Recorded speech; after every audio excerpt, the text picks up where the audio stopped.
নমস্কার। 2024 মে 2024 সালের মে মাস কন্যা রাশি এবং কন্যা লগ্নের জাতক জাতিকাদের জন্য ঠিক কি থাকছে কোয়ালিটি অফ টাইম বা সময়ের গুণগত বৈশিষ্ট্য, যাকে আমরা প্রচলিত ভাষায় রাশিফল বলি, যেটা আসলে হচ্ছে গোচর ফল, সঞ্চার বা গোচরের ফল। গোচরে বা সঞ্চারে মে মাসে গ্রহদের কি অবস্থান থাকছে, যে সৌরমণ্ডলের যে সোলার সিস্টেমে আমরা রয়েছি সেখানে গ্রহদের কি অবস্থান থাকছে, তাদের কি সঞ্চার মুভমেন্ট থাকছে, তার উপরেই মে মাসের রাশিভিত্তিক ফলাফল নির্ধারিত হয়। অর্থাৎ সময় বা টাইম এই মে মাসে কতটা ফেভারে থাকছে বা এগেনস্টে থাকছে। বিভিন্ন পরিভাষায় এই গোচর ফলকে, প্রচলিত ভাষায় রাশিফল যাকে বলা হয়, বিভিন্ন পরিভাষায় বা বিভিন্ন রকমের একটা এক্সপ্লানেশন প্রত্যেক মাসেই তৈরি হয়ে থাকে, যেটা আসলে মূলত গোচর ফল বা রাশিফল। কন্যা রাশি কন্যা লগ্ন, সাইন ভির্গো, ন্যাচারাল জুডিয়াকের যেটা ষষ্ঠ ঘর বা 6th হাউস।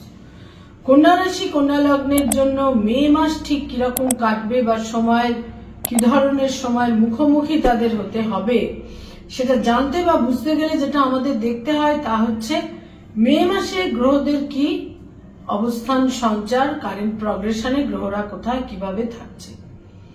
একদম ডে 1 মে মাসের একদম প্রথম দিন কন্যা রাশি কন্যা লগ্নের জন্য সবচেয়ে ফেভারেবল ইতিবাচক যে সঞ্চার তৈরি হচ্ছে, বৃহস্পতি তাদের দুটি কেন্দ্রের অধিপতি হয়ে নবমে কোন স্থানে সঞ্চার করবে, ভাগ্য স্থানে বৃহস্পতি সঞ্চার করবে 1st মে।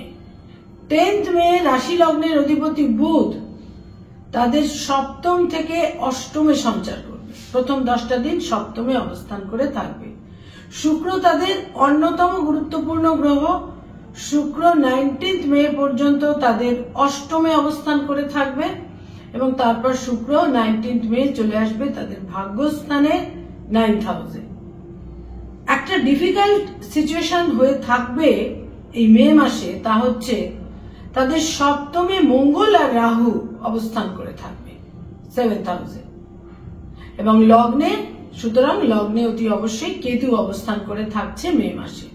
এটা একটা লগ্ন এবং সপ্তমকে কেন্দ্র করে, লগ্নে কেতু এবং সপ্তমে মঙ্গল রাহু, যেটা কন্যা রাশি কন্যা লগ্নের জন্য একেবারেই শুভ নয়। তবে ভাগ্যের এই সময় তারা ফেভার বা দাক্ষিণ্য পাবেন, ফলে অনেক কিছুতে দেখা যাবে অনেক বিপন্নতা তাদের কিন্তু হ্রাস পাবে। যে বিপন্নতাটা ক্রিয়েটও হবে সেটা আবার হ্রাস পাবে। ষষ্ঠে ষষ্ঠপতি শনি অবস্থান করে থাকবে আর রবি তাদের দ্বাদশপতি, রবি প্রথম দুটি সপ্তাহ অষ্টমে এবং তারপর 14th মে রবি চলে আসবে তাদের নবমে বা ভাগ্যস্থানে। কন্যা রাশি কন্যা লগ্নের জন্য এখানে গ্রহ অবস্থানের ভিত্তিতে কি থাকছে তাদের তাদের কোয়ালিটি অফ টাইম বা সময়ের গুণগত বৈশিষ্ট্য, মে মাসে কি ধরনের সময়ের সামনে তাদের দাঁড়াতে হবে। কন্যা রাশি কন্যা লগ্নের জন্য প্রথমেই বলবো হেলথ বা স্বাস্থ্যভাব সম্পর্কে। হেলথের ক্ষেত্র কিন্তু বিশেষ শুভ বলা যাচ্ছে না বিভিন্ন ভাবে। একে তো সপ্তমে মঙ্গল রাহু, লগ্নে কেতু, এবং তারপরে যেটা হচ্ছে সেটা হচ্ছে লগ্নপতি সপ্তমে থাকছে পাপগ্রহদের সঙ্গে সংযুক্ত হয়ে, এবং তারপর লগ্নপতি অষ্টমে আসছে যখন রবিও থাকছে তার সঙ্গে। আকস্মিকভাবে যে কোনো হেলথ ক্রাইসিস, সার্জারি, চোট আঘাত, পড়ে যাওয়া, রক্তপাত ইত্যাদির কিন্তু সম্ভাবনা থাকছে। কোথাও কোথাও নিউরো সমস্যা, নিউরো সার্জারিরও প্রয়োজন হতে পারে।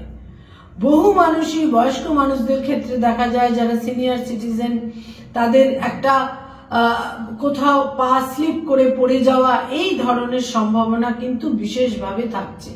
যারা বয়স্ক মানুষ, সিনিয়র সিটিজেন, তাদের জন্য বলবো বিশেষ সতর্কতা প্রয়োজন হেলথের ক্ষেত্রে, যে কোনো রকম চোট আঘাত, ইনজুরি ইত্যাদির ক্ষেত্রে। আয়ের ক্ষেত্র বা ইনকামের ক্ষেত্র, অর্থাগমের ক্ষেত্র বিশেষ অশুভ থাকবে না, তবে অতি অবশ্যই সেখানে একটা ওঠা পড়া ফ্লাকচুয়েশন থাকবে, ধারাবাহিকতার অভাব থাকবে। ব্যয় ভাব বা ব্যয়ের ক্ষেত্র যে বিশেষ প্রবল থাকছে তা নয়, একটা মোটামুটি বিশেষ কোনো ব্যয়ের চাপ বা আধিক্য থাকছে না, তবে ব্যয়ের ক্ষেত্র থাকছে, অতি অবশ্যই থাকছে। কোথাও কোথাও লোন বা ঋণের সমাধানের কারণে, কোথাও কোথাও সন্তানের কারণে, কোথাও কোথাও ইনভেস্টমেন্টের কারণে একটা ব্যয়ের ক্ষেত্র কিন্তু তৈরি হচ্ছে। যারা স্টুডেন্ট ছাত্রছাত্রী তাদের জন্য বলবো যে এই মাসে তাদের কিন্তু বিদ্যার্জনের ক্ষেত্র, উচ্চশিক্ষার ক্ষেত্র বিশেষ করে শুভ থাকছে, উচ্চশিক্ষার ক্ষেত্র, এবং বিভিন্নভাবে তাদের উচ্চশিক্ষা বা কম্পিটিটিভ পরীক্ষার ক্ষেত্রে একটা বিশেষ শুভ ফল পাবেন তারা লাস্ট 2 উইকসে। মে মাসের শেষ 2টি সপ্তাহ কিন্তু অত্যন্ত শুভ যাবে। যারা রিসার্চ করছেন, পিএইচডি করছেন, পোস্টডক করছেন তাদের জন্য কিন্তু বিশেষ শুভ, কিন্তু আকস্মিকতা কিন্তু থাকছে, একটা চোট আঘাত ইনজুরি ইত্যাদির ক্ষেত্রে সতর্ক থাকতে হবে। যারা রিলেশনশিপ, প্রেম প্রীতি প্রণয়ের মধ্যে রয়েছেন সেখানে দায়বদ্ধতা, দায়িত্বশীলতা বাড়বে। কোথাও কোথাও একটা ফিজিক্যাল ডিস্টেন্সেরও সম্ভাবনা তৈরি হচ্ছে। নতুন প্রেমের সম্পর্ক তৈরি হওয়ার ক্ষেত্রে এ মাসের শেষ 2টি সপ্তাহ তুলনামূলক শুভ। যারা অলরেডি বিবাহিত দাম্পত্য জীবনে রয়েছেন তাদের জন্য বলবো, যারা কোনো একটা লিটিগেশনের মধ্যে ছিলেন, ডাইভোর্সের মামলা বা এই ধরনের, বা বিচ্ছেদের কথা ভাবছিলেন, ডাইভোর্সের কথা ভাবছিলেন, সেখানে দেখা যাবে মানসিকতার পরিবর্তন এবং সেখানে একটা ব্রিজ তৈরি হবে। স্বামী বা স্ত্রীর ভাগ্যোন্নতি, স্বামী বা স্ত্রীর সাফল্য, স্বামী বা স্ত্রীর অ্যাচিভমেন্টের প্রবল সম্ভাবনা থাকছে। তবে আকস্মিক বিবাহের যোগেরও প্রবল সম্ভাবনা যেমন থাকছে, আকস্মিকভাবে একটা ডাইভোর্সের ক্ষেত্রে তাদের যেটা চলছিল সেখানেও একটা ব্রিজ তৈরি হবারও কিন্তু প্রবল সম্ভাবনা থাকছে। যারা ডক্টর, হিলিং প্রফেশনে রয়েছেন, মেডিকেল প্রফেশনে রয়েছেন, লাস্ট 2 উইকস আপনাদের জন্য অত্যন্ত শুভ। অ্যাপ্রিসিয়েটেড হওয়া, মর্যাদা বৃদ্ধি পাওয়া, নিজের প্রভাব প্রতিপত্তি, নিজের একটা গ্রিপ ইত্যাদি তৈরি হবে।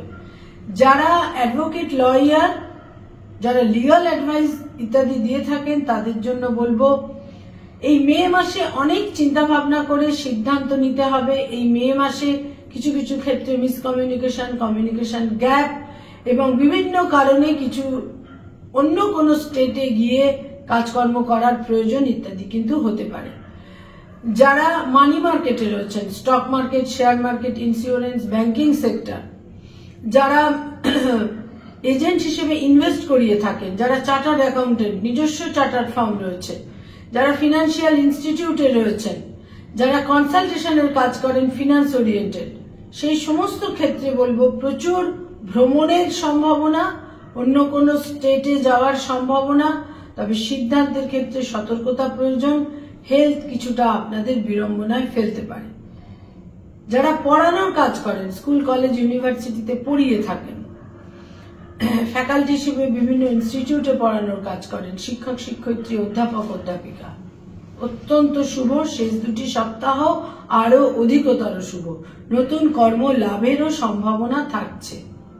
যারা সরকারি চাকরি করেন, গভর্নমেন্টের সঙ্গে কানেক্টেড হয়ে কাজকর্ম করেন, লাস্ট 2 উইকস তুলনামূলক শুভ, কিন্তু প্রথম 2টি সপ্তাহ আপনাদের এগেনস্টে থাকবে। অপযশ, দুর্নাম, অ্যালিগেশন, বিবাদ ইত্যাদির সম্ভাবনা কিন্তু থাকছে। প্রথম 2টি সপ্তাহ আপনাদের জন্য শুভ নয়। যারা বেসরকারি ক্ষেত্রে কাজকর্ম করেন, আইটি সেক্টরে রয়েছেন, শেষ 10টা দিন এ মাসের আপনাদের ফেভারে থাকবে। বিভিন্নভাবে ভাগ্যের উন্নতি, ভাগ্যের প্রসার, ভাগ্য বৃদ্ধি, ভাগ্যের ফেভার, আনুকূল্য আপনারা অতি অবশ্যই পাবেন। যারা বয়স্ক মানুষ তাদের জন্য বলবো, পারিবারিক ক্ষেত্রে স্বস্তি ফিরবে, কিন্তু হেলথের ক্ষেত্রে কিছু ক্রাইসিস তৈরি হতে পারে। যারা এই মুহূর্তে রাজনৈতিক ব্যক্তিত্ব, পলিটিক্যাল ফিগার, তাদের জন্য শেষ 10টা দিন, লাস্ট 10 ডেজ আপনাদের জন্য অত্যন্ত ফেভারেবল। ভাগ্যের দাক্ষিণ্য আপনারা পাবেন, কিন্তু একটা সংঘাত, একটা কনফ্রন্টেশনের সম্ভাবনা পুরো মাত্রায় থাকছে। যারা ব্যবসা বাণিজ্য করেন, বিজনেস ওরিয়েন্টেড পিপল, তাদের জন্য বিশেষ করে বলবো যে আকস্মিকভাবে হঠকারিতার বশে কোনো বিনিয়োগ করবেন না। এই মাসে আপনাদের ভাগ্যোন্নতির ক্ষেত্র তো নিশ্চয়ই শুভ, কিন্তু তাহলেও 7th হাউসে মঙ্গল রাহুর অবস্থান অর্থ নষ্ট এবং ব্যাড ইনভেস্টমেন্ট বা রং ইনভেস্টমেন্টের সম্ভাবনা কিন্তু তৈরি করে দিচ্ছে। উত্তরাধিকার সূত্রে প্রাপ্তি বা উত্তরাধিকার সংক্রান্ত ক্ষেত্রে যারা কোনো সমস্যার মধ্যে রয়েছেন, সেখানে সেই সংকট কিন্তু বৃদ্ধি পেতে পারে। সেখানে যথেষ্ট সতর্কতার প্রয়োজন। কোনো কারণেই নিজে ইনিশিয়েটিভ নিয়ে কোনো লিটিগেশন বা আইনি সমস্যার ক্ষেত্রে একটা আইনি সমস্যায় জড়িয়ে পড়া বা সিদ্ধান্ত নেওয়া একেবারেই উচিত হবে না। চেষ্টা করতে হবে যাতে লিটিগেশন বা আইনি ক্ষেত্রে কোনো সমস্যাকে যাতে এড়িয়ে চলা যায়। যারা কোনো স্থাবর সম্পত্তিতে বিনিয়োগ করতে চাইছেন এই মাসে, কোনো জমি, বাড়ি, ফ্ল্যাট ইত্যাদির ক্ষেত্রে, সেখানে বলবো এই মাস আপনাদের জন্য বিশেষ শুভ নয়। পরবর্তী এই মাসের শেষ 10টা দিন তুলনামূলক শুভ হলেও এই মাস কিন্তু আপনাদের ফেভারে থাকছে না। যে কোনো ক্ষেত্রে, বিনিয়োগের ক্ষেত্রে কিন্তু সতর্ক থাকতে হবে। যারা এই মুহূর্তে কোনো tour and travel, hotel and হসপিটালিটির ইন্ডাস্ট্রিতে রয়েছেন, লাস্ট 10 ডেজ এ মাসের আপনাদের ফেভারে থাকবে, অতি অবশ্যই ফেভারে থাকবে। যারা ক্রিয়েটিভ ফিল্ডের মানুষ, যারা সৃষ্টিশীল কাজকর্ম করেন, লেখালেখির কাজ, যারা অভিনয়ের ক্ষেত্রে রয়েছেন, ছোট পর্দা বড় পর্দায় অভিনয় করেন, সেলুলয়েডের জগতে রয়েছেন, বিজ্ঞাপনের জগৎ, অ্যানিমেশনের জগতে রয়েছেন, পারফর্মিং আর্টের সঙ্গে সংযুক্ত, বাচিক শিল্পী, সঙ্গীত শিল্পী, নিজস্ব বুটিক, পার্লার ইত্যাদি রয়েছে, যে কোনো রকমের ক্রিয়েটিভ ফিল্ডের কাজকর্মের সঙ্গে যারা সংযুক্ত, তাদের জন্য এই মাসের শেষ 10টা দিন অত্যন্ত ইতিবাচক, সৌভাগ্যপূর্ণ এবং ফেভারেবল। ভাগ্যোন্নতি, ভাগ্যের ফেভার এই মাসের শেষ 10টা দিন আপনারা অতি অবশ্যই পেতে চলেছেন। কন্যা রাশি, কন্যা লগ্নের জাতক জাতিকাদের এই মে মাসে যারা পেরেন্টস, পিতামাতা, তাদের জন্য বলবো সন্তানের দূরযাত্রা এবং বিদেশ যাত্রার সম্ভাবনা থাকছে, কিন্তু সন্তানের শরীর স্বাস্থ্য নিয়ে কোনো কারণে উদ্বেগ তৈরি হতে পারে। কয়েকটি রং বা কালার আপনাদের জন্য অত্যন্ত ফেভারেবল। দৈনন্দিন প্রাত্যহিক জীবনে যদি ব্যবহার করেন, নিশ্চিত রূপে শুভ ফল পাবেন।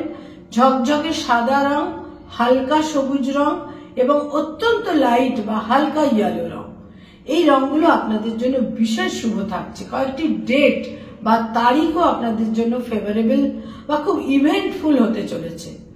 তার মধ্যে প্রথমেই বলবো 3 তারিখ, 5 তারিখ, 12 তারিখ, 14 তারিখ, 19 তারিখ, 21 তারিখ, 23 তারিখ, 26 তারিখ এবং 30 তারিখ। এই ডেটগুলো আপনাদের জন্য বিশেষ ফেভারেবল। এই ডেটগুলোকে আপনারা ফলো করতে পারেন। অত্যন্ত সিগনিফিকেন্ট এবং তাৎপর্যপূর্ণ হতে চলেছে এই ডেটগুলো। বৃহস্পতি আপনাদের অতি উত্তম স্থানে 9th হাউসে সঞ্চার করছে, ভাগ্যস্থানে, এ মাসের ডে 1 1 মে।